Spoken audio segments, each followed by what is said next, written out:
అందరికీ నమస్కారం అండి. మన ఆదోని పట్టణంలో ఉన్నటువంటి రామజల చెరువు దగ్గర మనం అందరం ఉన్నాము. దీని యొక్క ప్రాముఖ్యత గురించి మన పట్టణంలో అందరికీ తెలుసు. ఎంతో దాదాపు కొన్ని వందల సంవత్సరాల నుంచి ఈ యొక్క రామజల చెరువు మన ఆదోని పట్టణానికి మంచినీటిని అందిస్తూ ఉంది. కానీ 2001లో కొన్ని చిన్న సంఘటనలు జరగడం వల్ల అప్పటి నుంచి ఈ వాటర్ను మన పట్టణంలో తాగునీటికి మనం సప్లై చేయడం అనేది కొన్ని కారణాల వల్ల ఆపేయడం జరిగింది.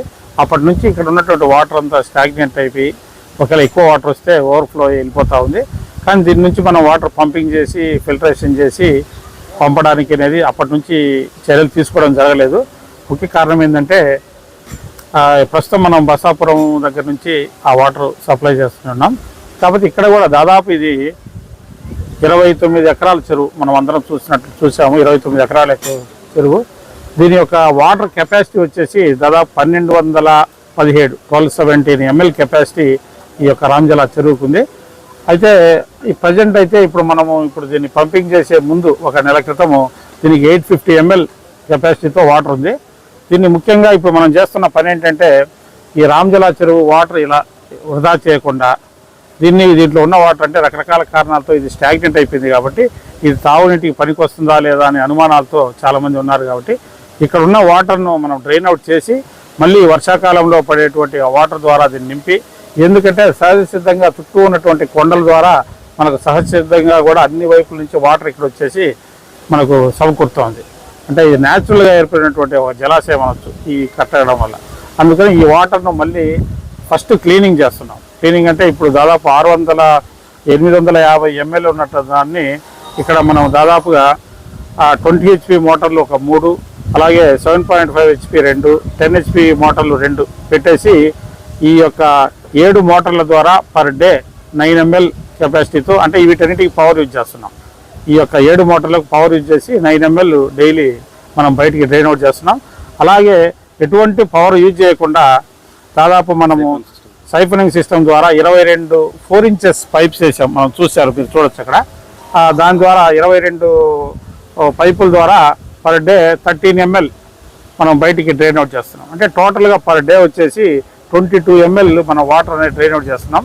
ప్రజెంట్ దీంట్లో ఇది ఇలా చేయడం వల్ల దాదాపుగా ఇప్పటికీ మనం 22 రోజుల నుంచి 12 రోజుల నుంచి చేస్తున్నాం. కాబట్టి పర్ డే 22 ml ప్రకారము దాదాపుగా 264 ml దాకా మనం డ్రైన్ అవుట్ చేసాం. ఇంకా ప్రజెంట్ ఇప్పుడున్న దాన్ని దాదాపు ఒక 600 ml ఉందని అనుకోవచ్చు. ఇదంతా కూడా కంప్లీట్ చేయడానికి పర్ డే 22 ml ప్రకారం అయితే నియర్లీ ఒక 1 మంత్లో చెరువులో ఉన్నటువంటి నీటి మొత్తాన్ని, అంటే మధ్యలో వర్షాలు వచ్చి నిండకుండా ఉన్నట్లయితే ఒక 1 మంత్లో దీన్ని ఖాళీ చేస్తాం. ఖాళీ చేసిన తర్వాత దీంట్లో ఉన్నటువంటి మనకు అటు ఆ టెంపుల్ వైపు కానీ, తర్వాత ఇటు సైడ్ కానీ, అటువైపు పంట పొలాల వైపు కానీ, ఆ మసీదు ప్రాంతం వైపు కానీ ఇక్కడంతా కూడా గార్బేజ్ కూడా నిండుకొనింది. ఎందుకంటే ఇక్కడ పూజలు చేసేవాళ్ళు, లేకపోతే వాటర్ బాటిల్స్ కానీ, ప్లాస్టిక్ కానీ ఇవన్నీ కూడా మనం ఈ చెరువును ఈ మధ్య ఎవరు దీనికి వాడకంలో లేనందువల్ల అన్ని దాంట్లో పడేయడం వల్ల గార్బేజీ, రకరకాలైనటువంటి క్లాత్స్, పూజా సామాగ్రి అవన్నీ కూడా ఉన్నాయి. కాబట్టి వీటన్నిటిని కూడా మనం డ్రైన్ అవుట్ చేసి వీటన్నిటిని కూడా క్లీనింగ్ కార్యక్రమం మొదలుపెట్టాం. ఇప్పుడు ప్రజెంట్ అక్కడ వర్క్ కూడా జరుగుతూ ఉంది. ఈ క్లీనింగ్ కార్యక్రమం చేసి తర్వాత మనకు ఈ చెరువులోకి వాటర్ ఎక్కడెక్కడి నుంచి కొండల ద్వారా ఆ బ్యాక్ సైడ్ నుంచి ఎక్కడెక్కడి నుంచో వాటర్ వస్తుందో ఆ వచ్చేటువంటి ఆ కాలువలన్నింటినీ కూడా మనం తొందరలోనే 2-3 రోజుల్లోనే ఆ కాలువలు కూడా శుభ్రం చేసేసి ఆ వాటర్ వచ్చే విధంగా ఇక్కడ చేస్తాము. ఈ వాటర్ పూర్తి అయిన తర్వాత, అంటే దీన్ని డ్రైన్ అవుట్ చేసి కొత్త వాటర్ వచ్చిన తర్వాత దీనికి సంబంధించి వాటర్ను పూర్తిగా రీజనల్ ల్యాబొరేటరీకి పంపించేసి కర్నూలు వాళ్ళ ద్వారా కూడా టెస్ట్ చేయించి ప్రజలందరికీ కూడా అనుకూలంగా ఎటువంటి ప్రమాదం లేదు. అంటే నాకు తెలిసి ఇవన్నీ ఒక రకమైన అనుమానాలు మాత్రమే అయినప్పటికీ మనం వాటిని సింపుల్గా తీసేయకుండా దీన్ని టెస్ట్ చేయించేసి అన్నిటికీ తాగడానికి ఆమోదయోగ్యంగా ఉన్నప్పుడు మాత్రమే ఈ వాటర్ను పంపింగ్ చేయడాలని మనం నిర్ణయించడం జరిగింది. కాబట్టి ఈ విషయాన్ని ప్రజలందరికీ కూడా మీ ద్వారా తెలియజేయాలనుకుంటున్నాను. ఎందుకంటే ఎంతో చారిత్రక ప్రాధాన్యత కలిగినటువంటి వాటరు చెరువు ఇది. దీని ద్వారా మనం దాదాపుగా టౌన్లో 17 వార్డులకు వాటర్ సప్లై చేస్తూ ఉన్నాం. అందువల్ల మరలా దీన్ని రీజువినేట్ చేసేసి పట్టణం మొత్తానికి మంచినీరు మనం డైలీ సఫిషియెంట్గా వాటర్ ఇవ్వడానికి అవకాశం ఉంటుందని మీ అందరి ద్వారా తెలియజేస్తాం. అంటే 2021లో అప్పుడు ఏదో దేవరా అని ఇక్కడ ఏదో కొన్ని జాతరలు జరిగినట్టున్నాయి. ఆ సందర్భంలో మనకు మీట్ వేస్ట్ ఇలాంటివి ఉంటాయి కదండి, అక్కడ ఉన్నటువంటి కొంచెం గార్బేజ్ వల్ల కావచ్చు, లేకపోతే ఆ సమయంలో ఎవరో ఒక అనారోగ్యంతో ఉన్నటువంటి ఒక వ్యక్తి చనిపోయారని, అప్పుడేదో ఈ వాటర్ వల్ల చనిపోయారేమో అనే డౌట్తో అప్పుడు ఉన్నది. కానీ తర్వాత దాని మీద టెస్ట్ చేయడము, వాటర్ టెస్టింగ్ అంతా చేసిన తర్వాత వాళ్ళు చనిపోవడానికి కారణం వాటర్ కాదని తెలిసింది. అందువల్ల అప్పటి నుంచి ఏదో ఒక రకమైనటువంటి అనుమానాలతో, భయభ్రాంతులతో అలా ఉండడం వల్ల దాన్ని పక్కన పడేయడం జరిగింది. కానీ ఇప్పటికైనా మళ్ళీ మనం దాన్ని రీజునేట్ చేసి దాన్ని టెస్టింగ్ చేసేసి ఫుల్ ఫ్లెడ్జెడ్గా దాన్ని ఎటువంటి ఇబ్బంది లేదన్న తర్వాత మాత్రమే మనం వాటర్ సప్లై చేస్తాం. ఈలోపు ముందుగా చేయాల్సినటువంటి కార్యక్రమాలన్నింటినీ మనం పూర్తి చేస్తాం. వాటర్ వల్లే ప్రాబ్లం అనుకుంటే కింద ఉన్న సాయిల్ వల్ల కూడా ప్రాబ్లం ఖచ్చితంగా ఉంటుంది. సాయిల్ వల్ల అంటే ఒకటండి, ఇది వాటర్ వల్ల అని మనకి ఎక్కడా కూడా రుజువు కాలేదు. ప్రజల్లో అప్పుడు అపోహ ఉన్నది, దానివల్ల కాలేదు. అది అదే ఇన్ని రోజులు లేని, ఇన్ని వందల సంవత్సరాలు లేని ఇప్పుడు కొత్తగా జరగదు. అవును అవును, కొన్ని వందల సంవత్సరాలు చదువుతున్నటువంటి ఇది మంచినీటి చెరువు. ఇప్పుడు బసాపురం ఇవన్నీ రాకముందు మన ఆదోని పట్టణానికి ఇది ఒక్కటే మనకు మంచినీటిని అందించేటువంటి జలాశయము. కాబట్టి ఇక్కడికి వచ్చే వాటర్ కానీ ఇక్కడికి వచ్చే వాటర్ కూడా అంతా కూడా రైన్ వాటరే. ఎందుకంటే ఈ చుట్టూ ఉన్నటువంటి కొండల మీద పడ్డ వాటర్ అంతా కూడా మనకి చెరువులే వస్తుంది. కాబట్టి ఇది చెప్పాలంటే ప్యూర్గా స్వచ్ఛమైన వాటరే. అలాగే కింద ఉన్నటువంటి మనకు ల్యాండ్ కూడా, ఫీల్డ్ కూడా మంచిదే, సాయిల్ కూడా మంచిదే, దానివల్ల అనుమానాలు లేవు. కాకపోతే ఆ రోజు ప్రజల్లో ఉన్నటువంటి భయాల వల్ల టెంపరీగా ఆపేశారు. దాన్ని తర్వాత మళ్ళీ స్టార్ట్ చేయకపోవడం వల్ల ఈ వాటర్ అంతా అలా స్టాగ్నేట్ అయిపోయింది. ఆ వాటర్ని ఒకసారి తొలగించేసి మళ్ళీ మనకు రెయిన్ వాటర్ వస్తుంది కాబట్టి మళ్ళీ నింపి తదుపరి చర్యలు తీసుకున్నామని మనం మున్సిపాలిటీ ద్వారా ప్రయత్నాలు చేస్తున్నాం. అంటే దీనికి సఫిషియెంట్గా బడ్జెట్ అంటూ ఇదే కేటాయించట్లేదండి. మనం ఇప్పుడు ఫస్ట్ క్లీనింగ్కు ఎంత అవుతుంది, తర్వాత ఇప్పుడు వాటర్ బయటికి డ్రైన్ అవుట్ చేయడానికి అయితే మనం సైఫనింగ్ సిస్టమ్ ద్వారా చేస్తున్నాము. ఎటువంటి ఖర్చు లేదు దీనికి, ఓన్లీ పైప్స్ ఖర్చు మాత్రమే. అలాగే ఒక 7 మోటార్లు పెట్టాము. ఆ 7 మోటార్లకు ఎలక్ట్రిసిటీ ఛార్జెస్ అవుతాయి. ఈ క్లీనింగ్ పర్పస్లో ప్రజెంట్ అయితే మనం 10 లక్షలు అంచనా వేసాము. ఒక 5 లక్షల ముందు చుట్టూ ఉన్నటువంటి ఆ జంగిల్ క్లియరెన్స్ కానీ, తర్వాత ఈ గార్బేజ్ క్లియరెన్స్ కానీ ఇవన్నీ చేయాలి. అలాగే ఇక్కడికి చెరువులోకి వస్తున్నటువంటి ఆ కెనాల్ ఉంది, కొన్ని కాలువలు ఉన్నాయి, అవన్నీ కూడా పూడిపోయి కప్ప చెట్లతో ఉన్నాయి, అవన్నీ కూడా క్లీన్ చేయడం ముందు ఇనీషియల్గా ఒక 10 lakhsతో స్టార్ట్ చేస్తున్నామండి. తదుపరి ఇక్కడ మనకు అవసరమైన దాన్ని బట్టి మన కౌన్సిల్ ఆమోదంతో, అలాగే ఎమ్మెల్యే గారి ఆదేశాల ప్రకారం దీన్ని ముందుకు పోవడం. మరమ్మతులు అంతా చేపట్టిన తర్వాత ప్రధానంగా ఇక్కడ సమస్య తెచ్చి వేయడం జరుగుతుంది. మరి ఇటువంటి తర్వాత ఏర్పాటు చేస్తున్నామండి. ఇప్పుడు ఆల్రెడీ గ్రీనింగ్ కార్పొరేషన్ వాళ్ళు ఆల్రెడీ మనకి ఇక్కడ ఇది ఈ బ్యారికేడింగ్ పెట్టారు. రీజనల్ వాటర్ బాడీ సందర్భంగా ఇది ఒక గ్రిల్స్ పెట్టడం జరిగింది. మనకి ఎక్కడైతే ప్రజలు విసిరేయడానికి అవకాశం ఉందో ఆ ప్రాంతంలో, ఆ కొండ ప్రాంతం వరకు, అలాగే ఇటు సైడ్ కానీ ఆ బ్యాక్ సైడ్ కానీ ఎక్కడెక్కడ అవకాశం ఉంటుంది అక్కడంతా కూడా గ్రిల్తో మనం మెష్ పెడదామని ఏర్పాటు అనుకుంటున్నాం. నీళ్లు రాకుండా పైన గోడలు అడ్డుకట్టంగా ఫీల్ చేస్తున్నాం.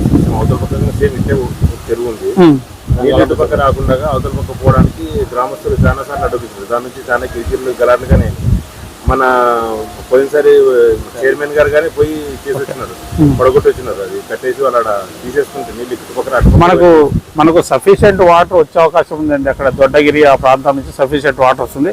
ఇక్కడ కూడా వాళ్ళతో మాట్లాడి ఎవరికి ఇబ్బంది లేకుండానే మనం వాళ్ళతో ఏదైనా సమస్యలు ఉండేదో అట్లా మాట్లాడి మనకు వాటర్ రావడానికి ఏమి ఇబ్బంది లేకుండా ప్రయత్నాలు చేస్తాం.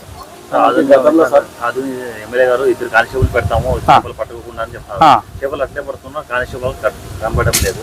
చేపలు అనేది యాక్చువల్గా రాత్రిపూట ఎవరో పడుతున్నారు అన్నట్టుగా వచ్చిందండి. అదే అట్లాంటి వాళ్ళను మేము కట్టడి చేస్తున్నాము. అవసరమైతే ఇప్పుడు పోలీసుల ద్వారా పెట్టించేసి చేపలు పట్టడం అట్లాంటివన్నీ కూడా, ముఖ్యంగా చేపలు పట్టడాన్ని మనం ఎందుకు ఆపుతున్నామంటే ఇక్కడ క్యాట్ ఫిష్ అమ్ముతున్నారు పట్టణంలో అనేది ఇంపార్టెంట్. క్యాట్ ఫిష్ అనే దాన్ని యాక్చువల్గా ప్రజలకు అది తినడం హానికరము, మన ప్రాంతాల్లో ఎక్కువ తినరు. కాకపోతే ఎందుకంటే ఆ క్యాట్ ఫిష్ అనేది మీట్ వేస్ట్ కూడా వేసి దాన్ని పెంచుతూ ఉంటారు. అందువల్ల పూర్తిగా చేస్తున్నాం. ఇక ఎవరైనా ఉన్నట్లయితే ఇప్పుడు మున్సిపాలిటీ ద్వారా అలాగే పోలీస్ సహకారంతో తీసుకొని వాటిని పూర్తిగా కట్టడి చేయడం అనేది జరుగుతుంది. సార్ ఇది గతంలో 6 months బ్యాక్ కూడా ఇట్లా వాటర్ ఖాళీ చేస్తామని చెప్పి 15 రోజులు వాటర్ డంపింగ్ చేసిన తర్వాత వదిలేశారు సార్, కుదరలేదని. ఇప్పుడు మళ్ళీ ఇది కూడా మధ్యలోనే ఆగిపోయే పరిస్థితి. అట్లానే ఏం లేదండి. ఏదైనా ఇప్పుడు మనకు ఉన్నదాన్ని ప్రజలకు ఆమోదయోగ్యంగా, అంటే వాళ్ళకి అనుమానం లేకుండా, వాళ్ళకి ఎటువంటి హాని జరగకుండా మనము ముందు ఇనిషియేషన్ స్టార్ట్ చేసామండి. ఇది ఒక 1 రోజుల్లోనే అయిపోతుంది, 1 రోజుల్లోనే వాటర్ ఇస్తామని చెప్పట్లేదు. దీన్ని పూర్తిగా చేసి స్టెప్ బై స్టెప్ మనకు 2 నెలల తర్వాత అయినా 3 నెలల తర్వాత అయినా అందరికి ఆమోదయోగ్యంగా వచ్చిన తర్వాత, టెస్ట్ రిజల్ట్స్ అన్నీ వచ్చిన తర్వాత అప్పుడు వాటర్ ఇవ్వడానికే ప్రయత్నం చేస్తాం.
డెంటల్ క్లినిక్ గత 25 సంవత్సరాల నుండి దంత వైద్య రంగంలో అపార అనుభవం గడించిన డాక్టర్ ఏ రాజ్ కుమార్ రెడ్డి గారు పీడీఎస్ డెంటల్ సర్జన్ గారి ఆధ్వర్యంలో ఆర్కే దంత వైద్యశాల నందు అత్యాధునిక పరికరాలతో అత్యుత్తమమైన వైద్య సేవలు అందించబడుచున్నవి. మా ప్రత్యేకతలు ఎత్తు వంకర పళ్ళు సరిచేయుట, root canal treatment, dental implant, laser treatment, clips, composite చికిత్సలు, చిగుళ్లకు సంబంధించిన మరియు విరిగిన దవడ ఎముకలకు శస్త్రచికిత్సలు చేయబడును. అన్ని రకముల దంత వైద్య సేవలు అందించబడును. ఆనిముత్యాల్లాంటి మీ దంతాల సంరక్షణకై మీ అందమైన చిరునవ్వుకు మరింత అందాన్ని చేకూర్చేందుకు విచ్చేయండి RK dental clinic. Shop number 19/417, first floor, Balaji complex, B new mobiles పైన, మున్సిపల్ స్కూల్ ఎదురుగా, ఆదోని. Contact phone 08512251525, cell 7396003394.